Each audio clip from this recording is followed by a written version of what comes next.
बच्चों नमस्कार। आज हम जो है क्षितिज पाठ्य पुस्तक में से मेरे बचपन के दिन नामक पाठ पढ़ेंगे, जिसकी लेखिका है महादेवी वर्मा। महादेवी वर्मा जी द्वारा लिखा गया ये एक संस्मरण का एक रूप है।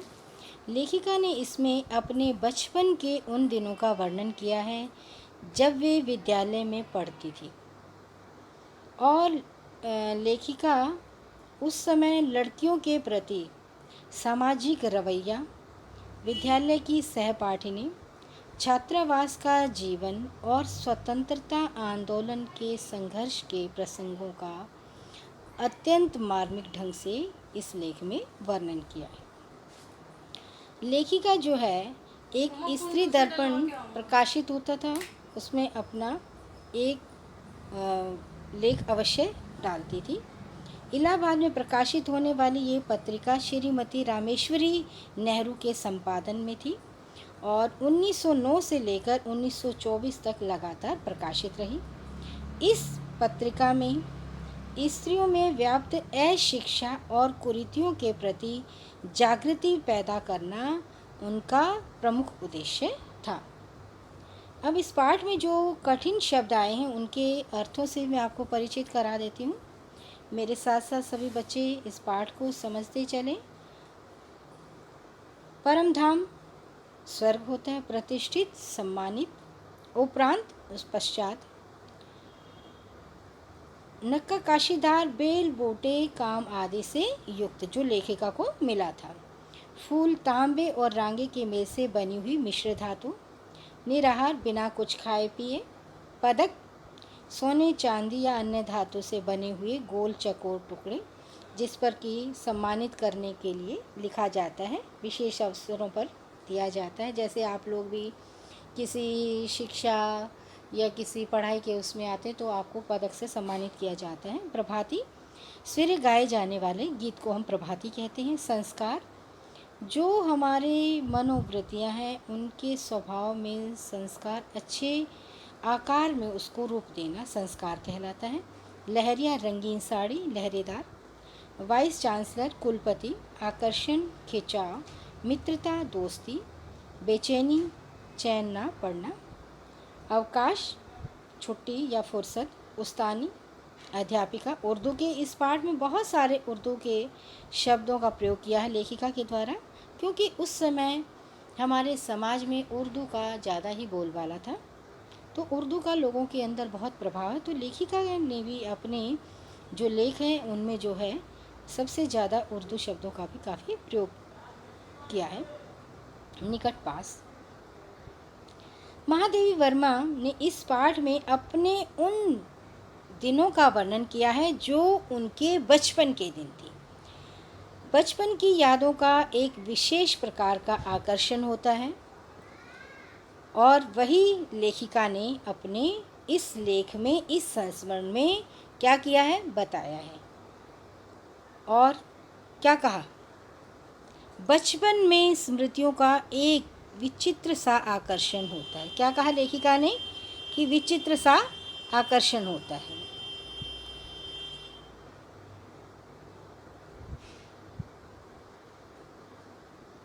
कभी कभी लगता है कि सपने में देखा हो, मतलब स्वप्न सा लगता है। लेखिका क्या कह रही है, स्वप्न सा लगता है। परिस्थितियाँ बहुत बदल जाती हैं।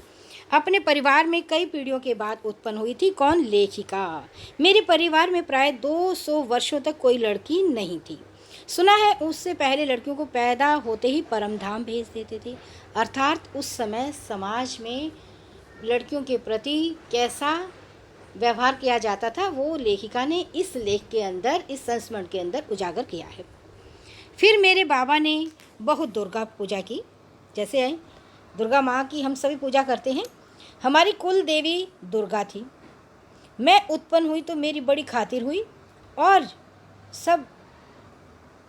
वह सब मुझे नहीं सहनी पड़ी जो और लड़कियों को सहना पड़ता था। उस समाज में, उस परिवेश में, उस दौर में परिवार में बाबा फारसी और उर्दू जानते थे। पिता ने अंग्रेजी पढ़ी थी।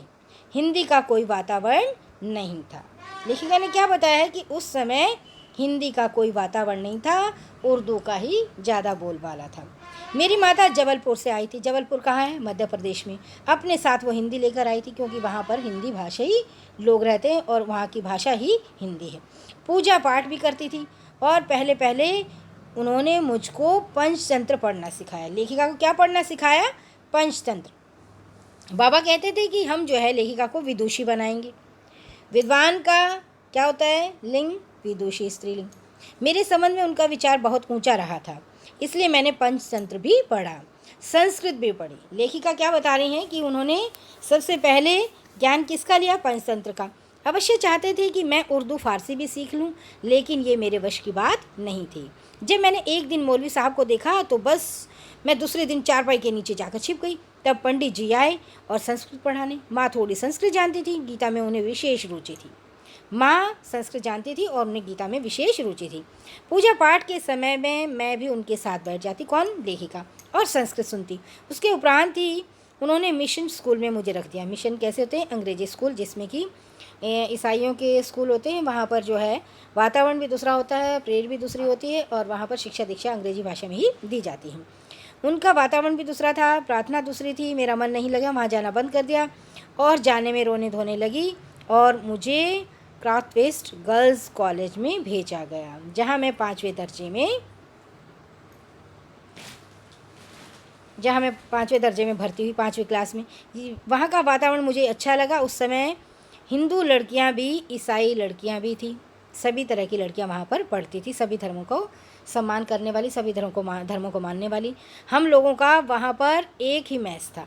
मैस होता है जहाँ पर खाना बनाया जाता है और वहाँ पर बैठकर खाना खाया जाता है। मैस में प्याज तक नहीं बनता था। वहाँ पर बिल्कुल शुद्ध शाकाहारी भोजन ही बनाया जाता था। वहाँ छात्रावास में हम कमरे में 4 छात्राएं रहती थी और पहली उनमें साथिन जो थी वो भी आपने सुना होगा, सुभद्रा कुमारी चौहान। उनकी खूब लड़ी मर्दानी, वो तो झांसी वाली रानी थी, वो उनकी साथिन थी। 7वें दर्जे में पढ़ती थी, सीनियर थी 2 साल। वे कविताएं भी लिखती थी और मैं भी बचपन में कविताएं लिखती थी, अर्थात तुकबंदी मैं भी कर लेती थी। बचपन में माँ लिखती थी, पद भी गाती थी, मीरा के विशेष रूप से। कौन किसके पद गाती थी? मीरा के। जागिए कृपा निधान पंछी बन बोले, ये उनकी माँ की पंक्तियाँ हैं जो विशेष रूप से गाती रहती थी। वही सुना जाता था। प्रभाती भी गाती थी, शाम को मीरा के पद भी गाती थी। सुनकर मैंने ब्रज भाषा में लिखना आरंभ कर दिया। लेखिका ने किस भाषा में लिखना शुरू किया? ब्रज भाषा में। यहाँ आकर देखा कि सुभद्रा कुमारी भी खड़ी बोली में लिखती है। सुभद्रा कुमारी किस में लिखती थी? खड़ी बोली में, और लेखिका ने ब्रज में। मैं भी वैसा ही लिखने लगी। अब जो है लेखिका महादेवी वर्मा भी किस में लिखने लगी? खड़ी बोली में। लेकिन सुभद्रा जी बड़ी थी और प्रतिष्ठित हो चुकी थी। वो प्रतिष्ठा पा चुकी थी क्योंकि लोग उन्हें जानने लगे थे, उनकी कविताएं सब पढ़ने लगे थे, रुचि रखने लगे थे और उनकी कविताएं भी ज्ञानवर्धक थी। वो छिप कर लिखती थी। कौन? लेखिका। एक दिन उन्होंने कहा कि महादेवी तुम कविता लिखते हो? तो मैंने डर के मारे नहीं। अंत में मैंने मेरी डेस्क से किताबों की तलाशी ली और बहुत सा निकल पड़ा उसमें से, अर्थात बहुत सारी कविताएं लिखी हुई थी। जैसे किसी अपराधी को पकड़ते हैं, पर उन्होंने एक हाथ में कागज़ लिए और दूसरे हाथ से मुझको पकड़ा। पूरे हॉस्टल में दिखाया ही कि ये कविता लिखती है। फिर हम दोनों में गहरी मित्रता हो गई। क्राथ वेस्ट के एक पेड़ की डाल के नीचे दोनों हम बैठ जाती बस, और लड़कियां खेलती और हम उस समय कविताएं लिखते, तुक मिलाते। उस समय एक पत्रिका निकलती थी, स्त्री दर्पण, उसी में भेज देते थे। जैसे मैंने आपको अभी कविता जो लेखिका का परिचय बताया था, उसमें जो है स्त्री दर्पण के बारे में भी बताया था। तो वही जो है वो पत्रिका निकलती थी। उस पत्रिका में जो है स्त्रियों के प्रति जो है कुरीतियों को जो उस समय चल रही थी और अशिक्षा का जो बोलबाला था, उस सभी को के प्रति लोगों को जागरूक करने का इनका प्रमुख उद्देश्य था कि सभी लड़कियां शिक्षा प्राप्त करें और कुरीतियों से दूर रहें। फिर वहाँ कवि सम्मेलन होने लगे, उनमें ये लेखिका और आने जाने लगी। हिंदी का उस समय प्रचार प्रसार था। मैं सन 1917 में यहाँ आई थी। उसके उपरांत गांधी जी का सत्याग्रह आंदोलन आरंभ हो गया था और आनंद भवन स्वतंत्रता के संघर्ष का केंद्र हो गया था। कौन सा? आनंद भवन। जहाँ तहाँ हिंदी का प्रचार चलता था, कवि सम्मेलन होते थे, क्रॉथ पेस्ट में से मैडम हमको साथ लेकर जाती थी और हम कविता सुनते थे। हरिओद जी कभी कभी अध्यक्ष होते थे, हरिओद जी, कवि श्रीधर पाठक होते थे, ये अध्यक्ष होते थे, कभी रत्नाकर जी होते थे और कभी कोई होता था। कब हमारा नाम पुकारा जाए बेचैनी से हम सुनते रहते थे। मुझको याद है कि प्रथम पुरस्कार मिलता था, 100 से कम पदक नहीं मिले होंगे। लेखिका ने बताया है कि उन्हें कितने पदक मिले, 100 से कम नहीं, उससे अधिक ही मिले होंगे। एक बार की घटना याद आती है कि एक कविता पर मुझे चांदी का कटोरा मिला। क्या मिला? जो कि नक्काकाशी से बनी हुई थी और बहुत ही सुंदर था। उसे सुभद्रा कुमारी नहीं आई थी। सुभद्रा प्राय नहीं जाती थी कवि सम्मेलनों में। मैंने उनसे आकर कहा, देखो ये मिला है। सुभद्रा ने कहा, ठीक है, अब तुम एक दिन खीर बनाओ और मुझको इस कटोरे में खीर खिलाना। इसी बीच में आनंद भवन में बापू आ गए। हम लोग अपने जेब से खर्च में से हमेशा एक एक दो दो आने देश के लिए बचाते थे। क्या बताया लेखिका ने कि देश के लिए कुछ पैसे बचाते थे और बापू को जब आते थे उनको दे देते थे। और एक दिन बापू के पास गई तो अपना कटोरा भी लेते गई और कटोरा बापू को दिखाया। मैंने कहा, कविता सुनने पर मुझे यह इनाम में मिला है। कहने लगे, अच्छा दिखाओ तो मुझको। मैंने कटोरा उनकी ओर बढ़ा दिया तो हाथ में लेकर बोले, तू देती है इसे? अब क्या कहती? मैंने दे दिया, लौट आई। बड़ा दुख हुआ कि कटोरा लेकर। कहते हैं कविता क्या थी, पहले कटोरा लिया। तो यहाँ पर जो है लेखिका को बड़ा दुख लगा कि कटोरा लेकर पूछा गया कि कविता क्या थी।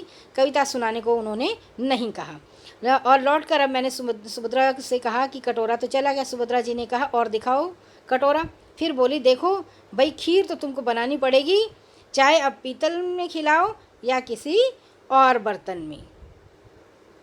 अब जो है, अब मुझे मन ही मन प्रसन्नता भी हो रही थी कि मैंने पुरस्कार में मिला कटोरा बापूजी को दे दिया। सुभद्रा जी छात्रावास छोड़कर चली गई, अर्थात उनकी वहाँ पर शिक्षा दीक्षा पूरी हो गई। तब उनकी जगह एक मराठी लड़की जेबुनिसा हमारे कमरे में आ गई। वह कोल्हापुर से आई थी। जेबुन मेरा बहुत सा काम कर देती थी, मेरी डेस्क साफ कर देती थी, किताबें ठीक से रख देती थी और इस तरह मुझे कविता के लिए कुछ अवकाश भी मिल जाता। जेबुन मराठी शब्दों में मिली जुली हिंदी बोलती थी। मैं भी उससे कुछ मराठी भी सीखने लगी। वहाँ एक उस्तानी जी थी, जीनत बेगम। उस्तानी कौन? अध्यापिका या टीचर, जो गुरु जी। जेबुन जब एक इकड़े तिकड़े या लोकर जैसी मराठी शब्दों को मिलाकर कुछ कहती तो उस्तानी जी उसे टोके बिना न रहा जाता था। वाह, देसी कोवा मराठी बोली। जेबुन कहती थी, नहीं उस्तानी जी, यह मराठी कोवा मराठी बोलती है। जेबुन मराठी महिलाओं की तरह किनारीदार साड़ी और वैसा ही ब्लाउज़ पहनती थी। कहती थी, हम मराठी हूँ तो मराठी बोलेगी। मराठी थी तो उसे अपनी भाषा बोलने में कोई भी परेशानी या शर्म नहीं लगती थी। उस समय देखा तो जो आजकल सांप्रदायिकता की भावना है कि लोगों के अंदर संप्रदाय का बहुत ज़्यादा बोलबाला है। लोग अपने संप्रदाय मतलब क्या कहें कि आजकल जो है लोग संप्रदाय को इतना ज़्यादा बढ़ावा दे रहे हैं कि लोग जो है एक दूसरे के प्रति आदर, धर्म के प्रति सम्मान का भाव लुप्त सा होता दिखाई दे रहा है। लेकिन उस समय ऐसा नहीं था।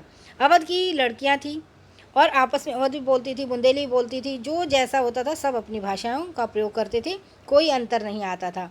और हम हिंदी पढ़ते थे, उर्दू भी हमको पढ़ाई जाती थी, परंतु आपस में हम जो बोलते थे अपनी भाषा में ही बोलते थे। यह बहुत बड़ी बात थी कि हम एक ही मैस में खाना खाते थे, एक ही प्रार्थना में खड़े होते थे, कोई विवाद नहीं होता था। जैसे आजकल आप देखिए, कोई न कोई राजनीति के नए नए बहाने होते हैं, किसी न किसी संप्रदाय या किसी न किसी भाषा को लेकर, व्यवहार को लेकर आदि। लेकिन उस समय ऐसा कोई विवाद खड़ा नहीं होता था। जब मैं विद्यापीठ आई तो तब तक मेरे बचपन का यही क्रम चलता रहा जो आज भी चलता आ रहा है। कभी कभी बचपन में संस्कार ऐसे होते हैं कि हम बड़े हो जाते हैं तब तक वो चलते हैं। बचपन का एक और संस्कार था कि हम जहाँ रहते थे वहाँ जवारा के नवाब भी रहते थे और नवाबी छिन गई थी उनकी। वो बेचारे एक बंगले में रहते थे, उसी कंपाउंड में हम लोग भी रहते थे।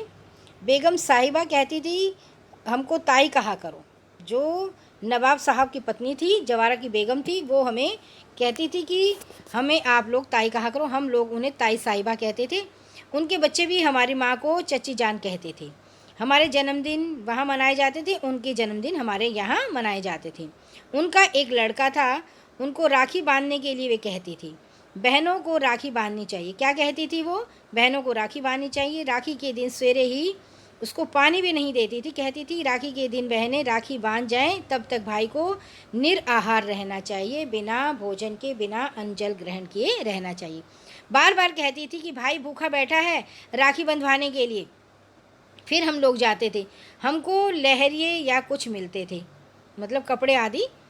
इसी तरह मुहर्रम में भी हरे कपड़े उनके बनते थे और वो हमारे भी बनते थे। वो लोग जो है मुहर्रम में हरे रंग के कपड़े पहनते हैं। इस तरह से हमें उस धर्म, मुस्लिम धर्म के संप्रदाय और उसके पर्वों के बारे में पता चला कि वो मुहर्रम के दिन कैसे रंग के कपड़े पहनते हैं। फिर हमारा एक छोटा भाई भी हुआ, तो ताई साहिबा ने पिताजी से कहा देवर साहब से कहो कि वो मेरे नेक को ठीक करके रखें, मैं शाम को आऊँगी। वे कपड़े उपड़े लेकर आई। हमारी माँ को दुल्हन कहती थी और कहने लगी दुल्हन जिनके ताई चाची नहीं होते वो अपनी माँ के कपड़े पहनते हैं, नहीं तो 6 महीने तक टाई पहनाती है। मैं इस बच्चे के लिए कपड़े लाई हूँ, ये बड़ा सुंदर है, मैं अपनी तरफ से इसका नाम मनमोहन रखती हूँ। तो इस पाठ से अब क्या पता लगा हमें कि लेखिका महादेवी वर्मा के भाई का नाम ताई साहिबा के द्वारा रखा गया। क्या रखा गया? मनमोहन। वहीं जो मनमोहन है वो बड़े होकर प्रोफेसर मनमोहन वर्मा कहलाए। वो जम्मू यूनिवर्सिटी के वाइस चांसलर और गोरखपुर यूनिवर्सिटी के भी रहे। कहने का तात्पर्य है कि मेरे छोटे भाई का नाम वही चला जो ताई साहिबा द्वारा रखा गया था। उनके यहाँ भी हिंदी बोली जाती थी, उर्दू भी चलती थी। यूँ अपने घर में अवधी बोलते थे। वातावरण ऐसा था कि उस समय की हम लोग बहुत ही निकट थे। आज की स्थिति को देखकर लगता है कि जैसे वह एक स्वप्न था और आज वह स्वप्न खो गया है। शायद वह सपना आज भी सत्य होता, भारत की कथा कुछ और ही होती।